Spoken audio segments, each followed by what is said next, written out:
Stepney, the Bluebell engine, works closely with his friend Rusty. One day, the Fat Controller came to see him.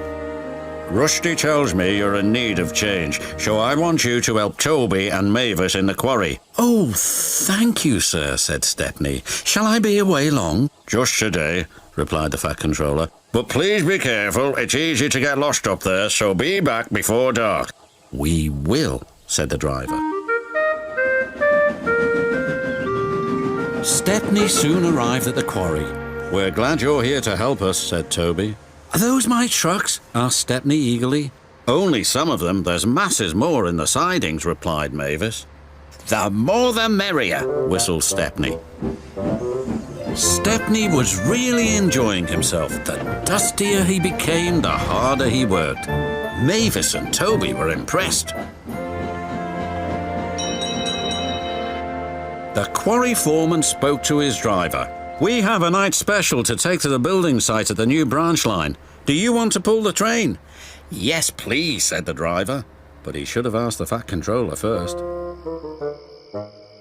Night came. "Be careful, Stepney," advised Toby. "I will, and thank you for a lovely day. I do hope I can come back again." "The line can be spooky," said Mavis.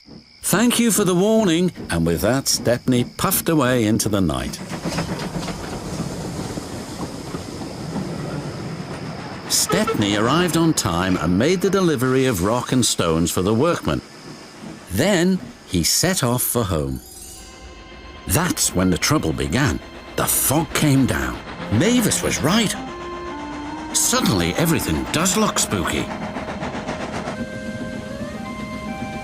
There's a signal box. And the signal light is green. Someone must have been expecting us. But they hadn't.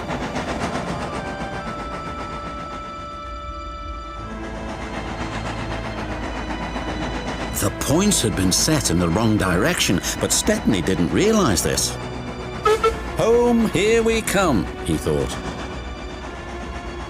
Then they approached an unknown area. The driver made a decision. "It's best if we rest here until the fog clears." "What are those strange sounds?" wondered Stepney. Then the fog slowly lifted. "Oh no," wailed Stepney. "We're in the scrapyards." His driver and fireman went for help. Stepney was all alone, but not for long. 2 diesels approached. "Got you this time, Stepney. You'll make very fine scrap indeed. Buffer him, Bert."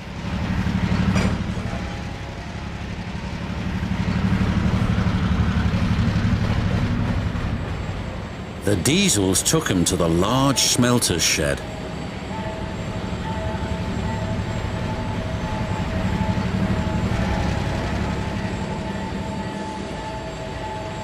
"Bye-bye, Stepney," said the diesel.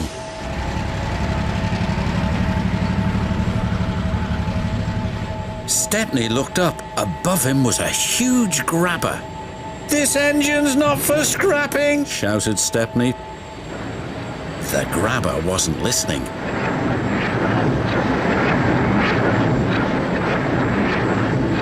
But just as it was about to grab hold of him, it stopped. There stood the Fat Controller. "It's a good thing I've chosen to visit this yard tonight. Saving you from scrap is getting to be a habit, Stepney. Please stop it." "Yes, sir, but I have learned something." "What's that?" "There's no place like home." "And that's exactly where you're going now." "Bluebells forever," sighed Stepney.